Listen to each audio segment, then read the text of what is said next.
Bangladesh supreme কোর্টের সর্বোচ্চ আদালতের রায় চূড়ান্ত। কে কবে কখন প্রশাসনিকভাবে সিদ্ধান্ত নিয়েছেন এগুলো বিচারিক কোনো সিদ্ধান্ত নয়। এই জন্য আমরা প্রত্যাশা করি ইলেকশন কমিশন রায়ের কপি পাওয়ার পরে অবশ্যই দ্রুততম সময়ের মধ্যে এই দুটো বিষয়ের সিদ্ধান্ত নেবেন এবং আমাদের প্রত্যাশা কার্যকর হোক, এটাই আমরা গভীরভাবে বিশ্বাস করি।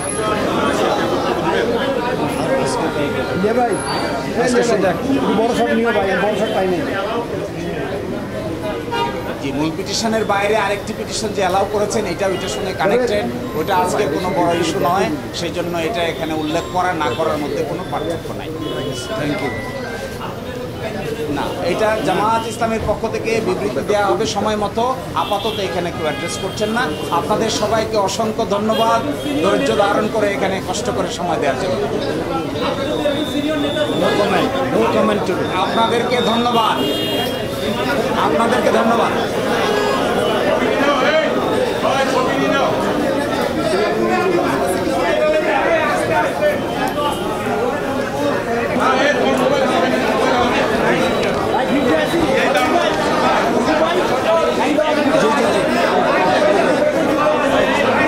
আমরা শুরু করছি।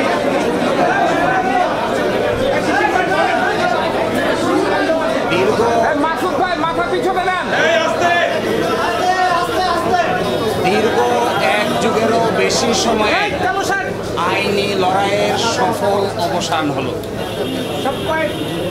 বাংলাদেশ জামায়াতে ইসলামী আজকে বাংলাদেশের সর্বোচ্চ আদালতের রায়ের মাধ্যমে তার নিবন্ধন ফিরে পেল। পলিটিক্যালি মোটিভেটেড পিআইএল বা রাজনৈতিক উদ্দেশ্যে দায়েরকৃত মামলার মাধ্যমে জামায়াতের নিবন্ধন কেড়ে নেওয়া হয়েছিল। আজকের এই রায়ের মাধ্যমে বহুদলীয় গণতান্ত্রিক এবং অংশগ্রহণমূলক সংসদ প্রাপ্তি নিশ্চিত হয়। আমরা আশা করি এই রায়ের পরে বাংলাদেশে সঠিক নির্বাচনের মাধ্যমে প্রাণবন্ত সংসদ গঠিত হবে।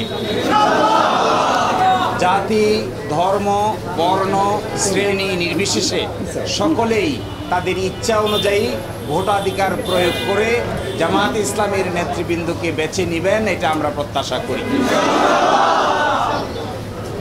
এবং আমরা এটাও প্রত্যাশা করি বাংলাদেশের আগামী সংসদে ইন্টারেস্টিং এবং কনস্ট্রাকটিভ বিতর্ক হবে, যার মাধ্যমে ডেমোক্রেসি একটি স্থায়ী রূপ লাভ করবে। আজকে মাননীয় আপিল বিভাগ হাইকোর্টের যে রায় ছিলেন এই রায়কে বাতিল ঘোষণা করেছেন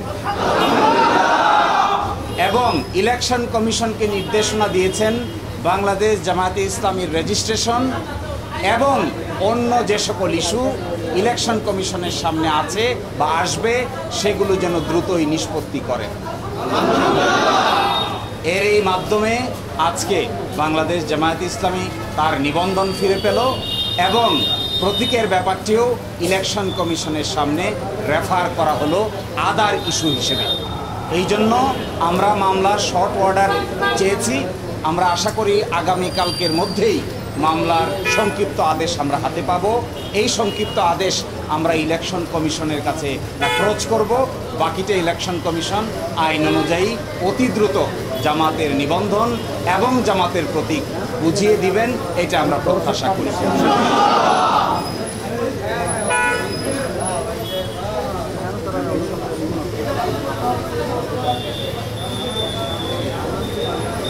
যে আজকে যে ডাইরেকশন দিয়েছেন আপিল বিভাগ, সেই ডাইরেকশনে বলেছেন জামায়াতের রেজিস্ট্রেশন এবং অন্য কোনো ইস্যু যদি ইলেকশন কমিশনের সামনে থাকে তাহলে যেন ইলেকশন কমিশন এটা ডিসপোজ করে। এই অন্য ইস্যু বলতে আমরা বোঝাচ্ছি এটি হলো প্রতীক সংক্রান্ত ইস্যু। আমরা আশা করি ইলেকশন কমিশন নিবন্ধনের ইস্যু নিষ্পত্তি করবেন, একই সাথে অন্য ইস্যু হিসেবে দাঁড়িপাল্লা প্রতীকের ব্যাপারটিও নিষ্পত্তি করবেন।